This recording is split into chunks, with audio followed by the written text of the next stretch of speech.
نبی پاک صلی اللہ علیہ وسلم نے ارشاد فرمایا، سونا مسلمان وہ ہے کہ جس کام سے اس کا مطلب نہیں اس کام کو چھوڑ دے۔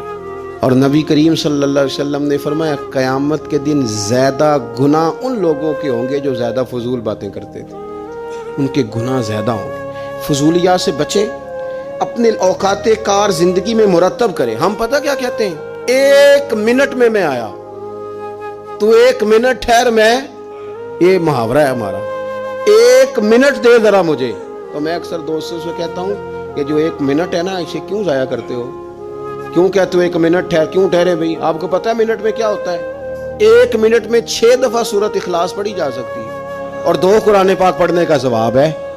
1 منٹ کے اندر 26 مرتبہ کہا جا سکتا ہے سبحان اللہ و بحمدہ سبحان اللہ العظیم۔ اور یہ وہ کلمات ہیں کہ نبی پاک علیہ السلام نے فرمایا، زبان سے کہنے آسان ہے، میزان عمل پر ان کا بڑا وزن ہے، اور یہ تمہارے رب کے بڑے پیارے جملے ہیں، اللہ کو بڑے محبوب ہیں یہ کلمات۔ آپ دیکھیں، سبحان اللہ، الحمدللہ، اللہ اکبر، یہ کتنی دفعہ پڑھا جا سکتا ہے؟ 1 منٹ کے اندر کئی دفعہ پیار سے ماں باپ کی زیارت کی جا سکتی ہے، اور جتنی بار زیارت کرو پورے حج کا ثواب ملتا ہے۔